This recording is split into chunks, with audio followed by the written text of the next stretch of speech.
আসসালামু আলাইকুম। একদম ঝরঝরে ও রসে টইটুম্বুর বুন্দিয়া বানিয়ে নিয়েছি।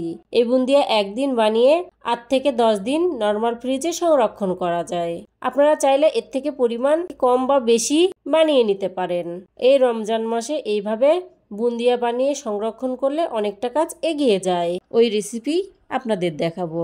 আমি একটি বোলে ছাঁকনি দিয়ে 1 কাপ ও 1/3 কাপ বেসন নিয়ে নিলাম। বেসনটা ভালো করে চেলে নিতে হবে। এগুলো ভালো করে চেলে নিলাম। চেলে নেওয়া হয়ে গেলে একটি হ্যান্ড উইক্স দিয়ে একটুখানি মিশিয়ে নিলাম। মিশিয়ে নেওয়া হয়ে গেলে এর ভিতরে আমি পানি দিয়ে দিব। পরিমাণটা খেয়াল রাখবেন। 1 কাপ ও 1/3 কাপ বেসনের সঙ্গে 1 কাপ পানি দিতে হবে, এর বেশি দিবেন না। আমি এটা 3 থেকে 4 বার ভালো করে মিশিয়ে নিয়েছি। কখনো একবারে মিশাতে যাবেন না।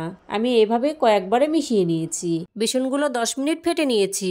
বুন্দিয়াগুলো আরো ভালো হওয়ার জন্য আমি এর ভিতরে 2 টেবিল চামচ রান্নার তেল দিলাম। দিয়ে আবারও ভালো করে মিশিয়ে 10 মিনিটের জন্য রেস্টে রেখে দিলাম।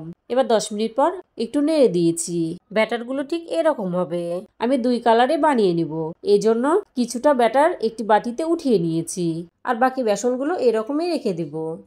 তার ভিতরে 2 থেকে 3 ফোঁটা রেড ফুড কালার দিয়েছি। দিয়ে ভালো করে এভাবে মিশিয়ে নিয়েছি। বাজারে বুন্দিয়ার ছাঁচ পাওয়া যায়, চাইলে ওই ছাঁচেও বানিয়ে নিতে পারেন। এরকম ছিদ্রযুক্ত চামিচেও বানিয়ে নিতে পারেন, অথবা এরকম ওয়ান টাইম বক্সে এভাবে ফুটো বানিয়ে নেবেন।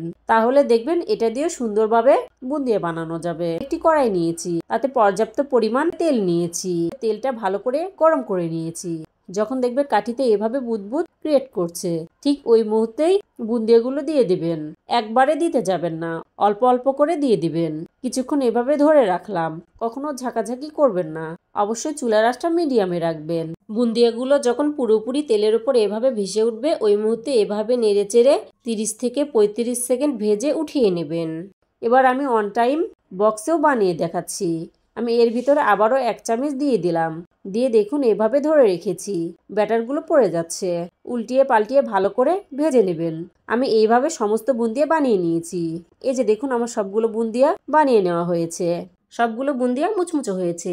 আপনারা চাইলে ঠিক এইভাবেও ফ্রোজিং করতে পারেন। ঠিক ইফতারের আগ মুহূর্তে একটুখানি শিরার ভিতরে ভিজে নিতে পারেন। আমি আজকে আপনাদের শিরার ভিতরে ভিজিয়ে দেখাবো।